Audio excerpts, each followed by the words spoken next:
Hello everybody and welcome back once again to Let's Play Crusader Kings 2 with none other than, of course, Duke Johann of Cumbria. In the last session, of course, promotion for Earl Johann of Leeds. The King of England saw fit to promote him to Duke of the newly created Duchy of Cumbria. And so here we sit. A new role. It's overwhelming even, perhaps for Johann to get to grips with. So the first couple of years of his reign as Duke of Cumbria is just going to be getting used to the situation and getting to grips with his new position, just seeing what comes, seeing what happens. And he'll kind of grow into the role as he makes it his own. But being Duke means there's a couple of things for us to take note of before we start the ball rolling. First of all, let's take a quick look at the situation with the succession law. It's a new duchy that's been created from scratch, and so we've reverted to Gavelkind again. We've also reverted to original laws here and here. Can't go to war without the council's say-so, but we can do everything else. Obligations have reset. This revocation of title needs addressing ASAP. We need to be able to revoke titles, just in case anybody like a heathen, heretic, a pagan sympathizer, somebody that we don't want in position of power. If we need to remove them in the click of a finger, we need the power to do that. So we're going to get that pressed as soon as we possibly can. So that's the first thing to take notice of, and the first thing that we're going to do. Speaking of council and positions, Mayor Bertnoth, of course, instrumental perhaps in convincing the king to give us the Duchy of Cumbria title. He's our Chancellor. We have a new vassal in town. Of course, the Earl of Cumberland, who now is the only powerful vassal in our realm, given that he's the only count that we have under us. And he's a better Chancellor. So we're going to give him a position on the council as Chancellor in about a year's time. We're going to ease Mayor Bertnoth out of that role graciously as we possibly can, because we don't want to be seen to be demoting a man and giving him some kind of a punishment after he's done so well. So what we're actually going to do is we're going to make him our designated regent. Because regent, it's down as a minor title, but if we go down into with some illness, or if we do penance to seclude ourselves away for some time, effectively he's in charge. It's a very important role. So why in about a year's time, you may ask? Well, Johann, of course, is going to marry his betrothed in about a year's time. In fact, this year. And he's going to leave our court to her court. And so he won't be our regent anymore. So that position will naturally come free. In what it can only be described as good timing. So that's very useful. So there's a bit of a shake-up there. Incoming. So that's that sorted. Title loss on succession, that's due to Gavelkind. Unlanded son, he's going to be moving away very shortly. And that's pretty much it, really. I don't think there's much else changed, other than the fact that we're a duke now. And I believe if we check the realm tree, now that time has advanced a little bit since the last session, we are now the most powerful duke in the land. Only by a smidgen, but nonetheless, top of the tree. So before we start the ball rolling, Earl Johann, as was, now Duke, look at him. His reputation precedes him, really.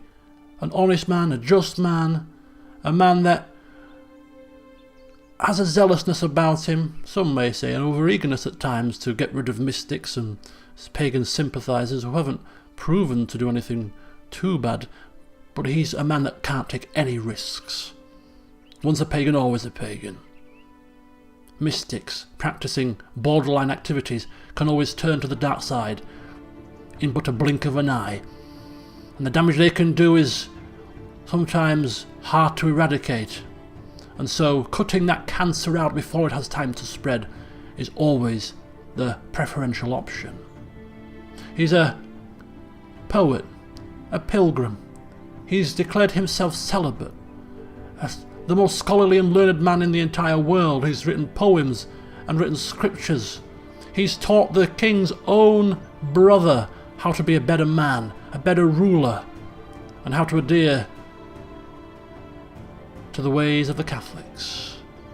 To the point where he is now himself quite the honourable fellow.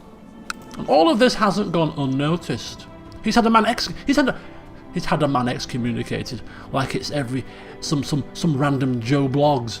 He's had some would argue one of the greatest kings alive today excommunicated after having a word in the Pope's ear. And any man that can command such power over the Pope to have his word listened to and acted upon is surely a man not to be trifled with. So why do I say that? Well, for a start, it's simply that. That is the reason why this man is so well thought of, and perhaps why the king gave us this position even without the bribe. Which we don't call it a bribe, of course, we just call it putting money to work for us. For money is just a tool. Like a hammer when you're trying to put nails into things. It's just a tool. He does not covet money. He does not crave money. He sees it simply as a hammer that is required when doing carpentry. Now, some people do have an emotional attachment to money, hence why it is a good tool to use in certain circumstances. But yes, it is just the man's reputation.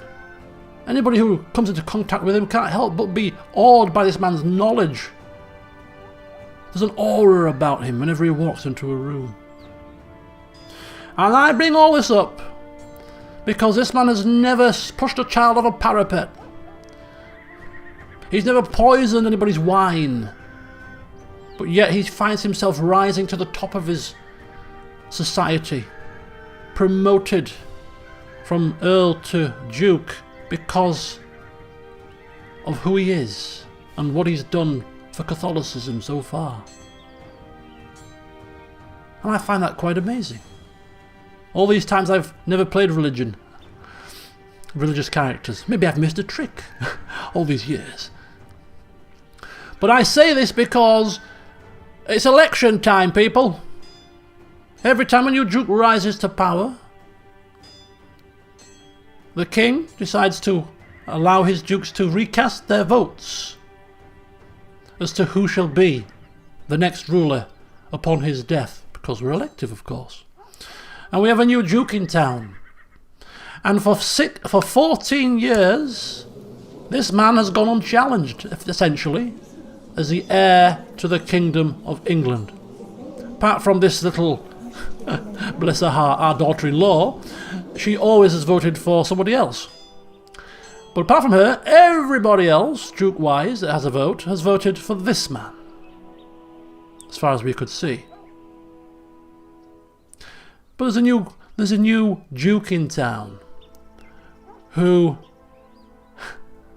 as I've just said, has such a reputation, such a stature about him. Not only can he cast his vote on who can be the next King of England, he's a Duke now, so he becomes a candidate as to potentially be the next King of England.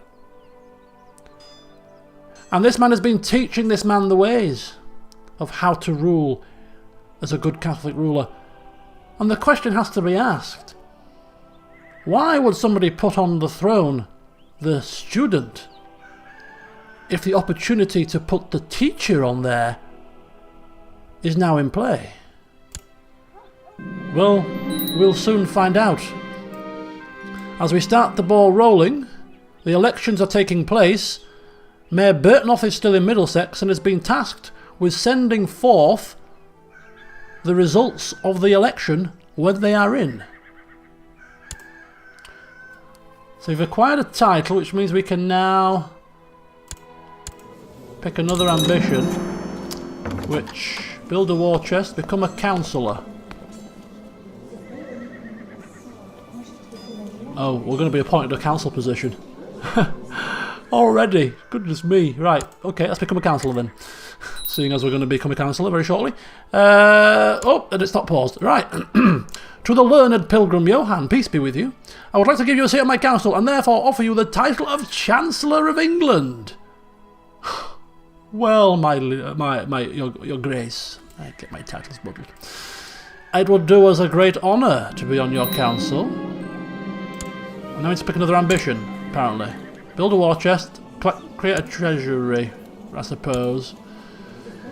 Okay, let me just say this. Things are happening very quickly here, at 2 speed. Okay. So the King of England has seen fit to place us as Chancellor of England. Once again, as mentioned before, the highest seat on the council. Just like his brother before him who made us Chancellor of York, we are now the Chancellor of England. Highest position, the King's right hand.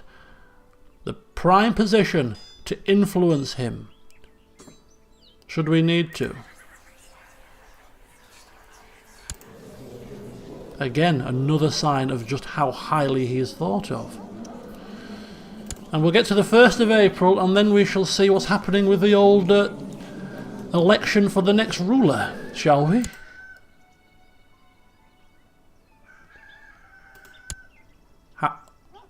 He's founded the Gavelkind Succession in England faction.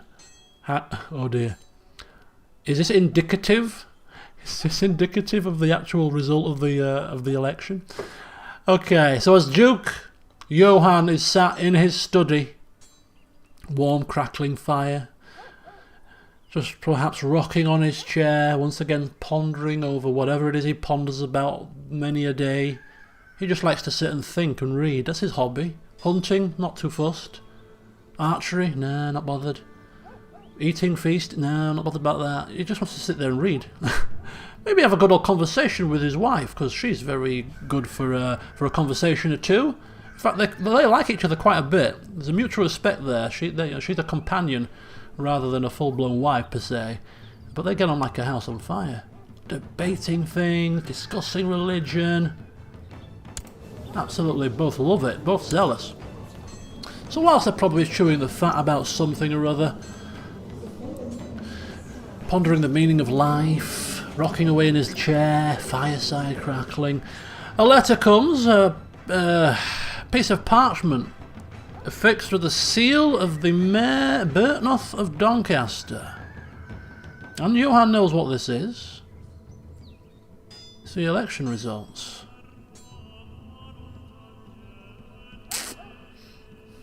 And so he opens it. And takes a read.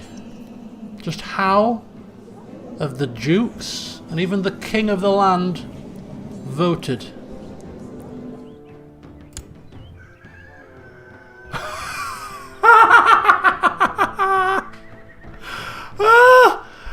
Okay, I'd say that's a landslide. I'd say that's a landslide. Holy cat. The king himself, even Duke Adrian, who doesn't even like us. Doesn't even like us. We've taken half his duchy away with us.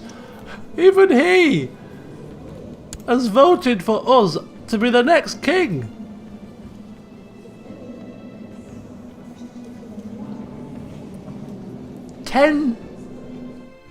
There must be 10 dukes, including the king. We haven't voted. We were waiting to vote based upon what we were seeing. We're never going to vote for ourselves because we're humble. But depending on the situation, we were going to wait to see what happened to see who we would vote for. But there's no need. Our vote means nothing right now. One vote of ours is not going to change this decision. 10 supporters. 10 dukes. Let's look at them all. Let's look at them all. as this glorious music plays out. Positive opinion of Johann. Positive opinion of Johann. Positive opinion of a father-in-law. He's not, but he's still voting for us. Positive opinion of Johann. Positive opinion of Johann. Positive opinion of Johann. Positive opinion of Johann. Positive opinion of Johann. Positive opinion. Even though we got you locked up. Positive opinion of Johann. They're all in awe of this man. They don't love us, but they don't know us. But even though they don't know us, they still like us based on our reputation and what has been said about us. The news that spreads around, the word on the grapevine, it's obviously enough to sway them to such an extent that they think a man with as high learning as him, a man as devout as him, a man that walks in the light of God is the best man to lead this country going forwards. And that brings forth my... oh my god, a plot now. To revoke the county of Dunbar. Oh my god, it's all kicking off. It's all kicking off here. As I said before, it's humorous how this is a completely different playthrough to anything I've done before. No underhandedness whatsoever. This has just been... If he becomes king in the next... even this session or in the next couple of sessions, the king's about 60 now. He's exactly 60 now. I mean, he could die at a moment's notice. But you know, if ever that does happen, and we still remain the top candidate, and the law doesn't change or whatever, he will have effectively become king, with us not really doing a great deal. I don't feel we've just rid the place of a few pagan sympathisers. We've converted a couple of places to Catholicism. We've schooled his younger brother. We've advised him a couple of times. We've taught people some virtues. We've risen to the top of our society. But it's all kind of nothing massively out there. But yet, just because of the way he's conducting himself, because of this man's... Oh. The king has seen fit to start the ball rolling on his ascension to the crown. Holy shoot. Right, okay, we'll see what happens. But yeah, this is quite interesting. He's now no longer the heir based on the election, so he's now turned his attention to try to get the succession law changed. Gavelkind. Makes complete sense. Complete and utter sense. Revoke the county of Dunbar. So who is Dunbar? Who is Mr. Dunbar? It is the Duke Eardwulf of Dunbar, whose father committed suicide because he lost a leg in the war. Rather sad. So if we're gonna back this plot, because I'm seeing revoke county plots, not necessarily like underhanded scheme plots where you plan to kill somebody, which we would never support, unless, or maybe only if the recipient was a real massively heretical pagan type.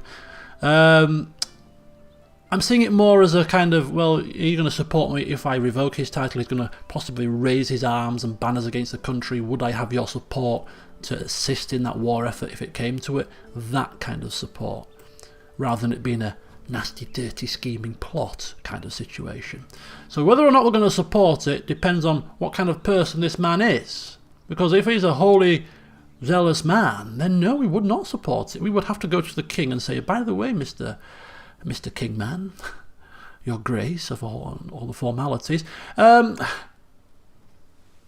need to rethink this position. And as his chancellor and a man that's heir to the throne, I'm sure he would listen. But given that he's a homosexual, I'm kind of thinking that homosexual back in these times probably wasn't that Catholic.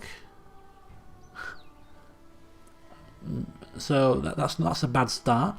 Cruel, that's not great. Proud, it's a vice. He's a bit of a schemer. Combine all that together with the fact that he rose arms against us and impeded our effort to capture Westmoreland just because he had a war with the same person. When we were fighting for the good of the Catholic realm, he was fighting for his own personal glory as a proud man. Combine all of that together and you get the impression that the king once again is talking sense and making a very good decision for the benefit of the realm, as he always does, it seems. And we're trying to curry favour with Duke Adred, which we were doing because he was our liege lord. But do we have to do that anymore? Because he's no longer our liege lord. I know he's got a negative opinion, but should we perhaps now start to curry favour with the king, maybe? Get to know him a bit better. I think possibly so.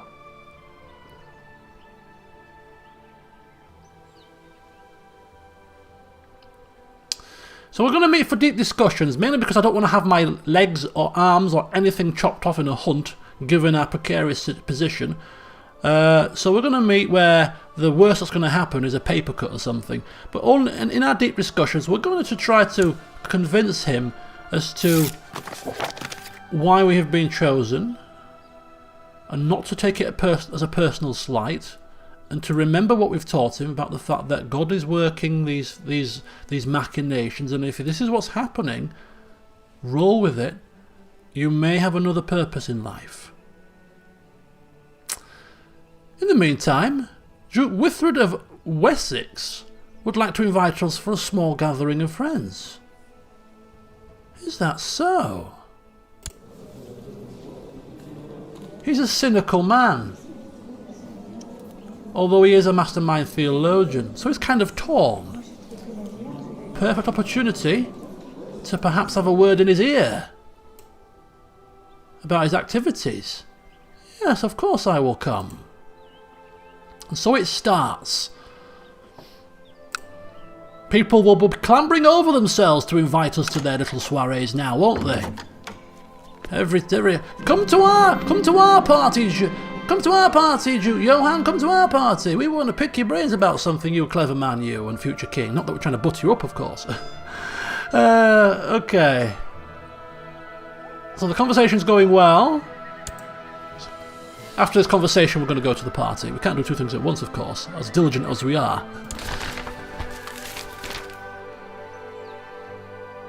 Duke Abald becomes commander, and don't forget, Duke Abald is our neighbour. We are trying to befriend him. We already get on well with him as a zealous man as well, kind, gregarious, erudite.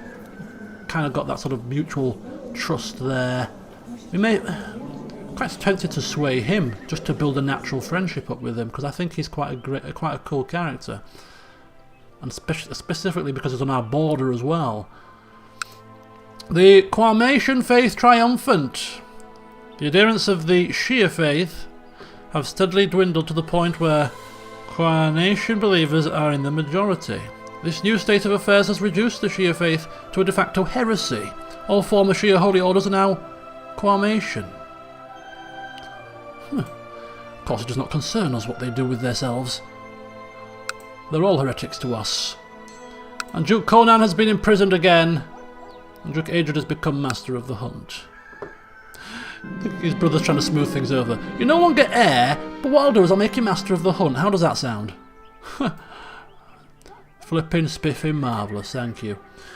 Some hours has passed as the discussions continue. We came to an impasse about the nature of the universe and how it works and how these machinations are playing out. And we're trying to... we had this before, didn't we, where we're trying to sort of team up on people. But of course, assertion from the future king, potentially, is definitely required. Actually, we have... I'll keep it rolling. We haven't changed our bloody law yet. Let's just check our council before we do. 3 loyalists. Makes passing laws very easy indeed. And further proof of just how everyone loves this man. Voting him as the future king, loyal council members who would die for this man.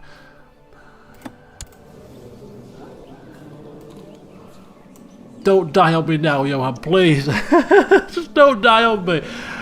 I want you to continue this good work. Speaking of good work, we're waiting for our devotion to increase so we can start teaching some virtues and giving spiritual guidance to those closest to us. Particularly our 2 children. And also this little girl here. Spiritual guidance requires 300. She needs to be taught to eat less food. We're almost there. So very shortly, we're going to be taking a trip down south. Eating a lot is not good for your health, my dear. You may wish to eat in moderation. Moderation being the spice of life and all that. Oh, yeah, yes, I think I agree, Father, I agree. Yeah, good child. We don't want our son marrying somebody that's twice his size. But that's my personal opinion, not the opinion of Duke Johann, of course. And this is obviously the same kind of glitch that we got last time. Right. Good old Charles the Proud, who we made Marshal, that epic martial man from France. We're about to lose this war. It's a pity we can't become king now. I wonder if we would be able to change matters if we were.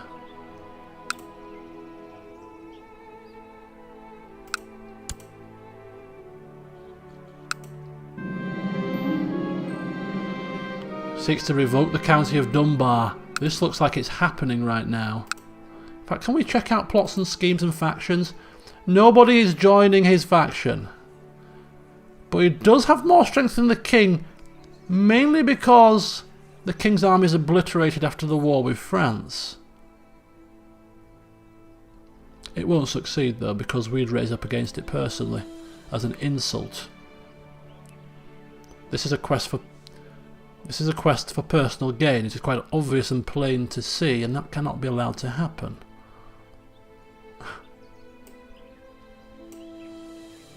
Oh. But he likes his brother. But this is all about his own succession, isn't it? Left in a hurry. Rather disappointed with the conversation. I wonder why.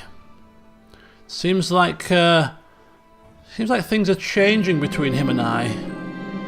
As the law changes and we can now revoke titles, should we deem it necessary. The relationship is crumbling with this man.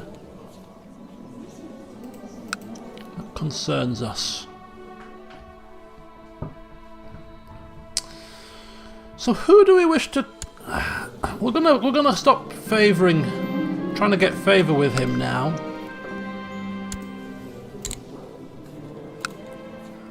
Sway, and we're gonna I think what we'll do is we'll change our... Oh, he already likes us quite a bit.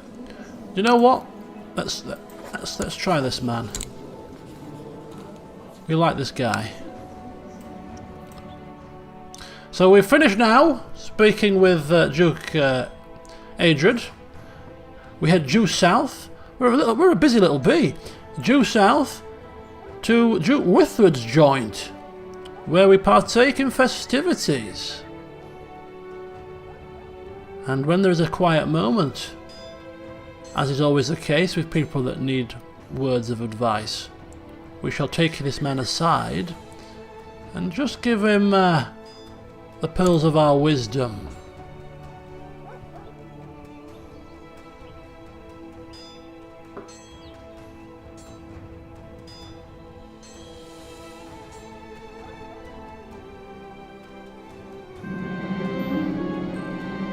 So we're enjoying ourselves, so many laughs and so many intense conversations in such a short time. It brings me closer to my companions. I feel like good friends already. We've become friends, would you believe that? It's the age-old saying, my friends, keep your friends close but your enemies closer. We are merely keeping an eye on this man. That's all we're doing. Right, so after the festivities are finished, we head back home, and a peasant is accused of murder. Is dragged before us. His wife and children were found butchered in the small hut they called a home, and he was standing nearby covered in their blood. He professes his innocence. Hang him? Toss him in the dungeons? The evidence is circumstantial. Holy cow, right,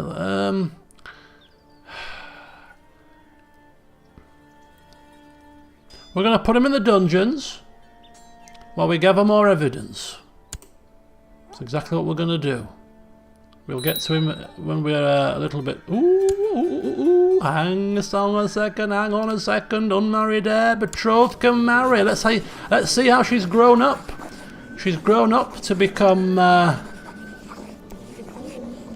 bad. Yeah, she's good looking enough, isn't she, bless her? So she's diligent, deceitful, not great, gluttonous and proud.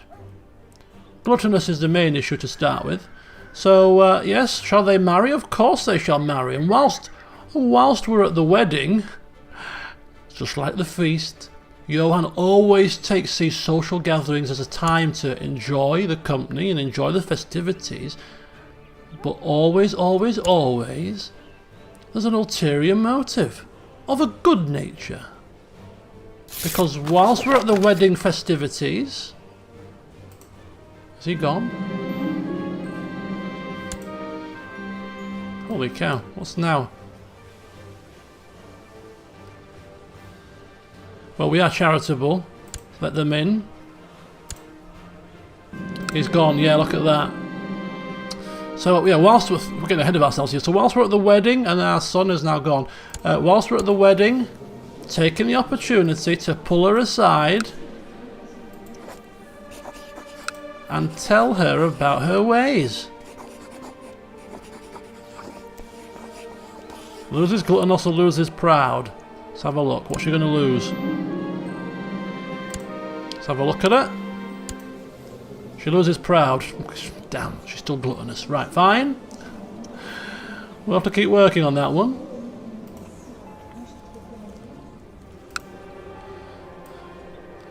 And then we go forth with a wave and a smile. Our job done. Our son is married to a duchess. Their children will be very happy. Our grandchildren potentially will be future dukes of East Anglia. And she is that much more enlightened about the ways of life. And we return to the travelling merchant types that are seeking shelter, and we allow them in. And as evening falls, the fat merchant sits by the fire and regales us with the stories of travel that he has been on. He's got an insatiable appetite. But as we don't want to be a poor host, we order the man a second serving. And he's telling us about some kind of a mythical realm, which is met by a rather furrowed brow, it must be said. Just who is this man that he's talking about foreign people and their strange ways? Wants to leave us a gift, a eunuch that will serve us well. Let's have a look at this eunuch. He is an impaler.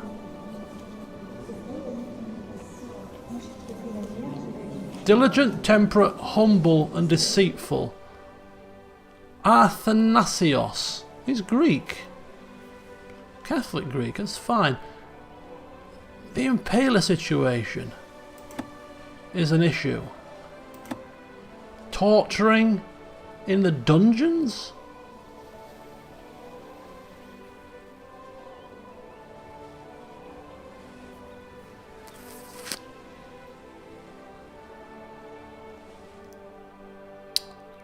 Kind of want a eunuch though.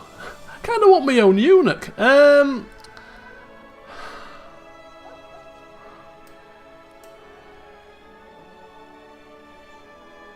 But no. If it wasn't for that, anything else. But torturing unfortunate victims.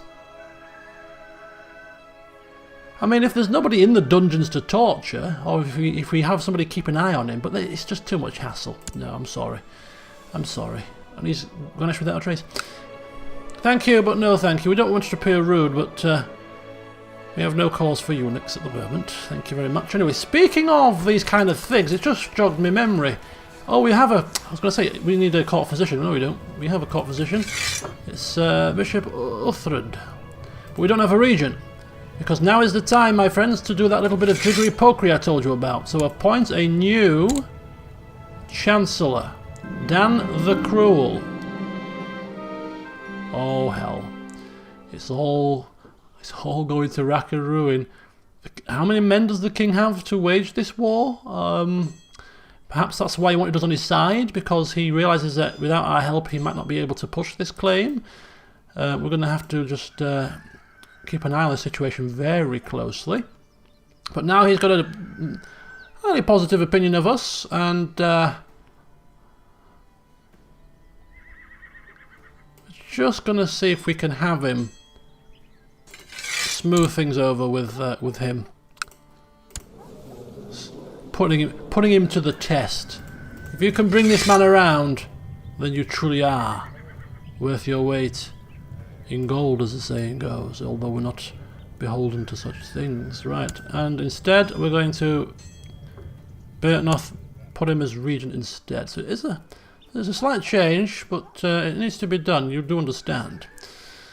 So King Aethelstan has declared King Aethelstan the Old's war to revoke Dunbar on Duke Eadwulf of Northumberland. Right, okay, let's watch as this unfolds, because the king doesn't have any flipping men. 783. He has coin though, so he might be able to hire mercenaries.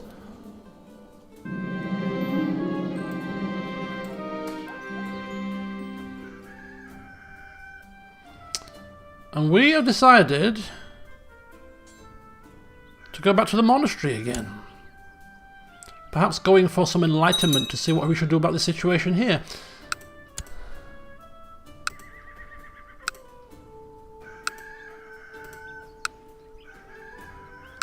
Duke Conan's out.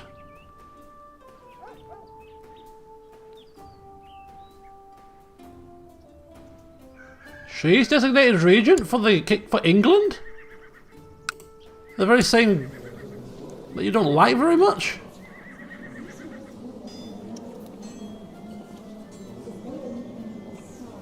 Yeah, how very bizarre. Don't they make a fine couple? Look at that. Beautiful. Perhaps she's only been given that position because she's married to the son of the future king? Maybe. She's now seeking also increased council power. So what are the council? What are the council laws of England? There isn't a council. Okay. Or should I say the council doesn't have any power at all? Well, look at that! Already working his charms. Dan the Cruel. Well, well, well. Oh no! No! No, not our Blanca! We were away. And we're celibate. This is not our child. We can say with almost certainty. Oh no, what do we do about this? What do we do about this? Why, Blanca, why? And look at that, the king has not got the forces to muster to beat back Duke Eadwulf here. Somebody is going to have to act.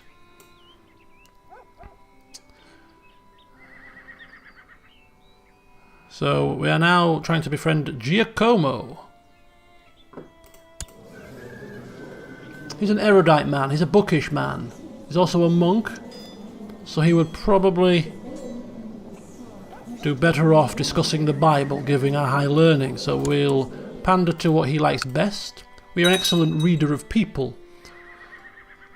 We like to think that we know what they would enjoy. And we can turn our hand to most things should we require it. I thought it over, and I cannot be the father of my wife Blanca's baby. As it grows in her belly, I have trouble sleeping. I must put this matter to rest. We're going to have to hire someone to find out. We can't trust her word, because we know it's not our child. We're celibate. It's the only time you can be certain of this, right? Oh, man. Ah, Blanca. The same Blanca. Okay, we've lost the excommunication war, which is a shame. But this man will get his comeuppance perhaps some other way. This philanderer. This seductor. This foul, foul man. Right. Earl Balthier of Lancaster is Blanca's lover and the real father. High treason. I should keep this quiet.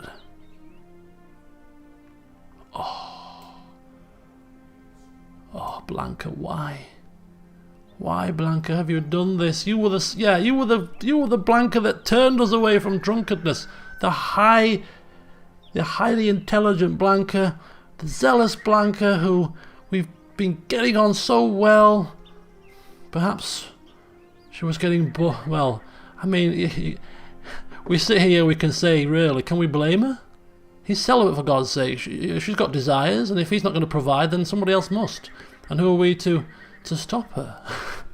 That's me thinking out loud, but I mean, marriage vows, sacred, holy marriage vows, which have been broken.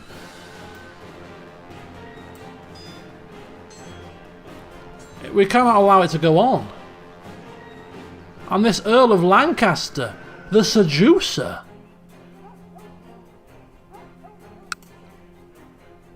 we need to be having a word with Duke Eadbald about this.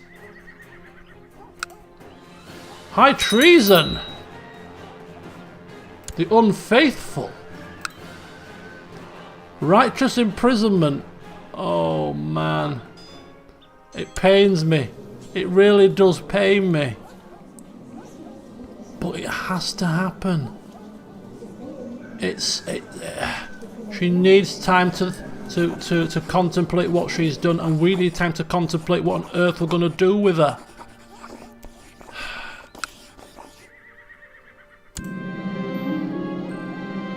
Awaiting her fate. Focus on our duties, and we're going to end the session here. Another year ticks by. Oh. Well, it's only been a year, folks, going at a relatively slow pace as we get to find our feet as Duke. But a fair few things have happened. Council manoeuvrings and law changes. Okay, whoop-de-doo. But let's just check it still remains the same. Oh. He's voting for himself, and that is only because we raised up against him or backed the plot, I'm assuming. But as things currently stand, by an overwhelming majority, we are going to be the next King of England if this succession law remains as it is. Which is quite something for a man who really has not craved any sort of personal glory. But if God has willed that he should lead this country, then lead it he shall. And then, just when we thought things were going relatively smoothly, the king decides to press his claim to revoke this county from this man with no army at his back. So we have one choice to make before the next session, people, and that is choice number one: do we assist our king in this war? I think the answer to that is probably going to be fairly obvious right now, considering we did back the plot.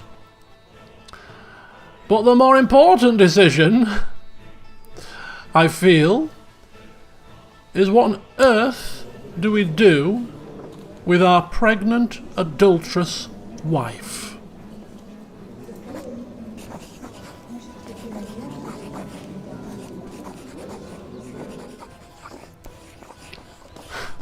You can see the options.